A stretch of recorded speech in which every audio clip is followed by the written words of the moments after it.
Indian railways భారతీయ రైల్వేస్లో మొట్టమొదటిసారిగా east Coast zone Waltair division Visakhapatnam railway స్టేషన్లో ఒక కొత్త రోబో పోలీస్ని ఏర్పాటు చేశారు.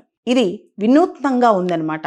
ఇక్కడ రైల్వే స్టేషన్లో సెక్యూరిటీ కావచ్చు, ప్రయాణికులకు సహాయం కావచ్చు, ట్రాఫిక్ రెగ్యులేషన్ అంటే అక్కడ రద్దీ నియంత్రణ కావచ్చు, పారిశుద్ధ్యం కావచ్చు, భద్రతాపరమైన అంశాలపై పర్యవేక్షణకు ఒక రోబో కాప్ని ఏర్పాటు చేశారు. దాని పేరు ఏఎస్పి అర్జున్ అన్నమాట.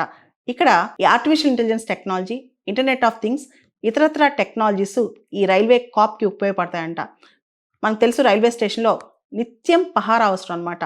ఈ robo cop ASP Arjun railway స్టేషన్లో నిత్యం పహారా కాస్తూ అనుమానితుల్ని గుర్తిస్తూ ఉంటుంది, చొరబాటుదారులను కనుక్కుంటూ ఉంటుంది అనమాట.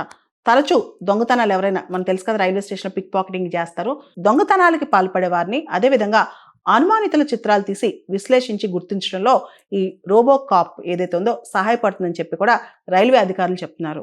ఏదైతే ఏఎస్పి అర్జున్ రోబో పోలీస్ లేదా రోబో కాప్ రైల్వే ప్రొటెక్షన్లో ఉందో హిందీ, ఆంగ్ల భాషల్లో ప్రజల్ని అప్రమత్తం చేస్తుందంట. ఈ రోబో కాప్కు రైల్వే పోలీసులు ఏఎస్పి అర్జున్ అని పేరు పెట్టారు. భవిష్యత్తులో అనేక రైల్వే స్టేషన్స్లో ఇలాంటి రోబో సేవలు తీసుకురానున్నారంట.